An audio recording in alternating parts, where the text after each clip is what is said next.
அமர சிருஷ்டி. புத்த பிக்ஷுவோட குரலை கேட்ட உடனே ஆயனர் டக்குன்னு எந்திரிச்சு வாங்க அடிகளே வாங்கன்னு வாசலுக்கே போயிட்டாரு. சிவகாமி எந்திரிச்சு தூண்கிட்ட போய் நின்றுக்கிட்டா. பிக்ஷு உள்ளே வந்ததும் ஆயனர் புதுசாக பண்ணி வச்சிருந்த சிலையெல்லாம் பார்த்துட்டு இருந்தாரு. அப்போ தூண் பக்கத்தில் நின்றுட்டு இருந்த சிவகாமியை பார்த்து அந்த தூண் பக்கத்தில் நிற்கிறதும் சிலைதானான்னு கேட்டாரு. இல்லை சுவாமி, அவ என்னோட பொண்ணு சிவகாமின்னு சொன்னாரு. சிவகாமி கிட்ட பிக்ஷுவுக்கு வணக்கம் சொல்லுன்னு சொன்னாரு. அப்போ சிவகாமி நாகநந்திக்கு பின்னாடி இருந்த பரஞ்சோதியை பார்த்துட்டு இருந்தா. ஆயனர் சொன்னதும் அவர் பக்கம் திரும்பி வணக்கம் சொன்னான். பரஞ்சோதி அங்க இருந்த சிற்பங்களையும் சித்திரங்களையும் அதிசயமா பார்த்துட்டு இருந்தான். நடுநடுவில் ஆயனரையும் சிவகாமியையும் கூட பார்த்தான். அன்னைக்கு பல்லக்கில் இருந்தவங்க இவங்க தான்னு தெரிஞ்சுக்கிட்டான். பிக்ஷு கிட்ட ரொம்ப ஆர்வமாக பேசுறதில்ல பரஞ்சோதியை கவனிக்கவே இல்லை ஆயனர். ஆனால் சிவகாமி தன்னை அடிக்கடி பார்க்குறதா அவனுக்கு தோணுச்சு.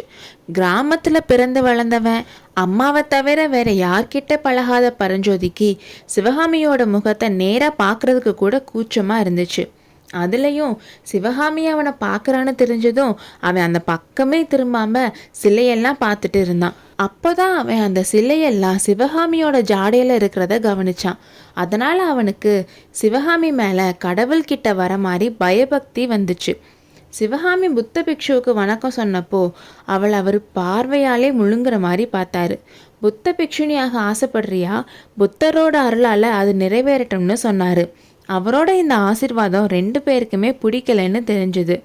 அவன் ஏதோ விளையாட்டுக்கு சொல்லிட்டு இருந்தான். 4 நாளைக்கு முன்னாடி காஞ்சியில் சிவகாமியோட அரங்கேற்றம் நடந்துச்சு. அதுக்கு நீங்கள் இல்லாமல் போயிட்டீங்களேன்னு ஆயனர் சொன்னார். ஆமாம், அரங்கேற்றம்னு கேள்விப்பட்டேன்.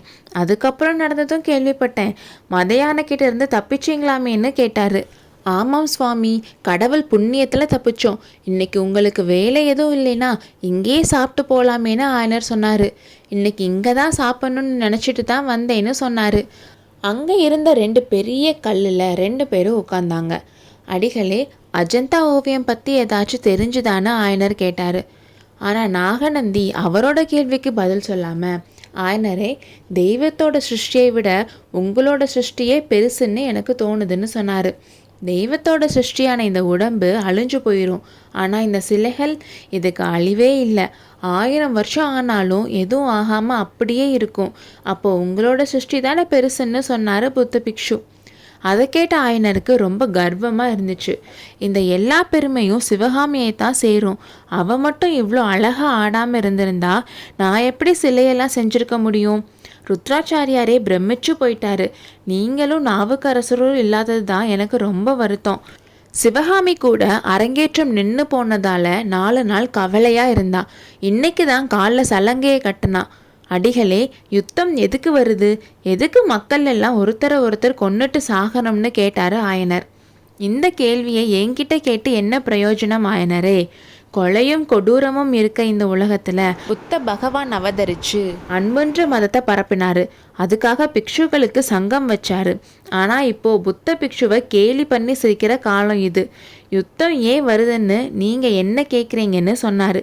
அப்போ சிவகாமி, அப்பா, புத்த பகவான் அன்பு மதத்தை பரப்புனது உண்மைதான்.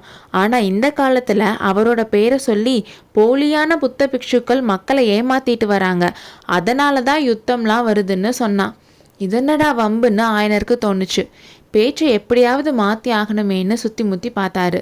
அப்பா அவரோட பார்வை சிலையெல்லாம் பார்த்துட்டு இருந்த பரஞ்சோதி மேலே விழுந்துச்சு.